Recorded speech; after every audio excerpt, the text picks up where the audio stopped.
tenemos un nuevo episodio del Diario de Clausi en la previa Navidad, una semana que se va a pasar volando, con cosas, con arreglos, ideas que van a surgir sobre cómo poder celebrar esta Navidad en este año tan difícil del 2020, donde se generaron, como ustedes ya saben, un montón de situaciones con el COVID, sobre la cuarentena, y una Navidad que puede ser media típica, ya que no van a ser reuniones muy grandes, bueno, pero sí todos los que se van a reunir están pensando en qué van a poner en la mesa, qué van a comer, qué van a celebrar.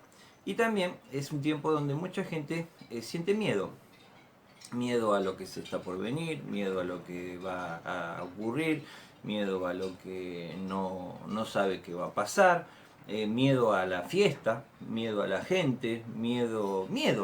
Y hay mucha gente que se deja vencer por el miedo. Y hay una historia de una persona que estuvo por 32 años escondido. ¿Sí? Él en un momento había hecho una situación de un delito, sí, lo cometió el delito, es verdad, pero él se escapó pensando que iba a ser atrapado, que iba a pasar por un momento muy difícil de su vida, que iba a estar en la cárcel, y se escondió en una granja que tenía la hermana en una zona muy remota. Estuvo por más de 32, o más de 30 o casi 32 años, escondido, sin ver a nadie, sin salir, perdiéndose todas las fiestas de familiares, eventos que pudo haber tenido y hasta el funeral de su mamá. Y en un momento, cuando cumplió 64 años, no sé cómo, o parece que la hermana o alguien se allegó y le comentó de que no habían levantado ningún cargo contra él.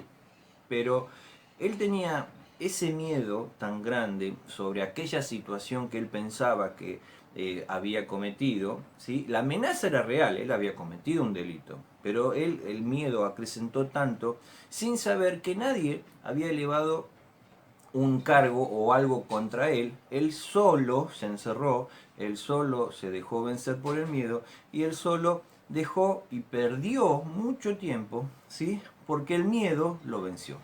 Del mismo modo, eso me hizo reflexionar en la palabra.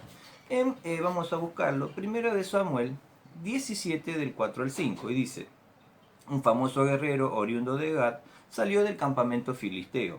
Su nombre era Goliat y tenía una estatura de casi 3 metros. ¿Sí? Llegaba a la cabeza un casco de bronce y su coraza, que pesaba 57 kilos, también era de bronce.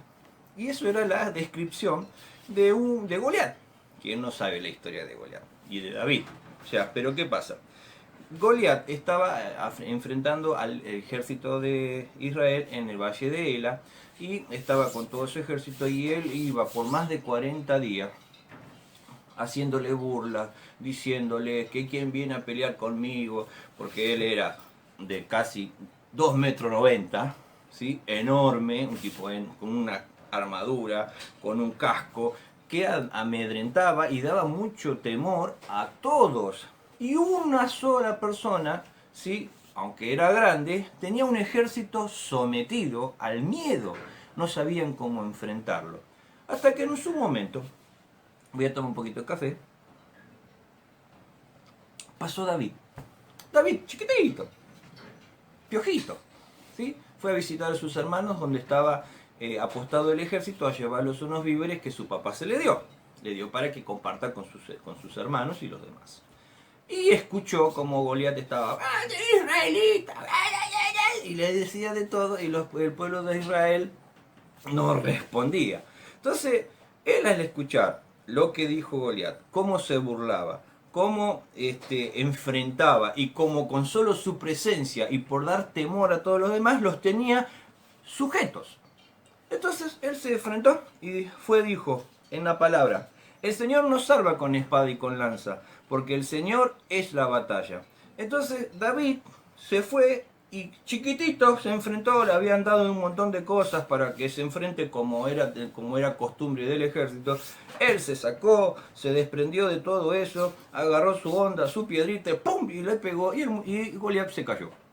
O sea, todo aquello que fue por más de 40 días, lo estuvo sujeto a un ejército, una persona que se atrevió a enfrentar, a dominar aquel temor, a decirle que no iba a tener más dominio sobre ellos, lo venció. Entonces, cuando el miedo envuelva, o cuando el miedo te quiera atrapar, o cuando el miedo te quiera dominar, si sigamos el ejemplo de David y fijemos nuestros ojos en Dios para tener una perspectiva correcta del problema. Porque David no se apoyó en sus fuerzas, ni en su tamaño, ni en sus músculos, sino en la confianza que tenía en Dios para poder dominar ese problema. La amenaza puede ser real, pero aquel que está con nosotros es mucho mayor que el que está contra nosotros. En este tiempo de Navidad, que si tenés angustia, si tenés temor, si tenés miedo a lo que está por venir, yo te digo, enfrentemos como David a la situación, no con nuestras fuerzas ni con nuestros pensamientos, sino confiando en que Dios está con nosotros y nos ayudará a vencer toda situación. Chao, que esta palabra sea de bendición. Hasta mañana.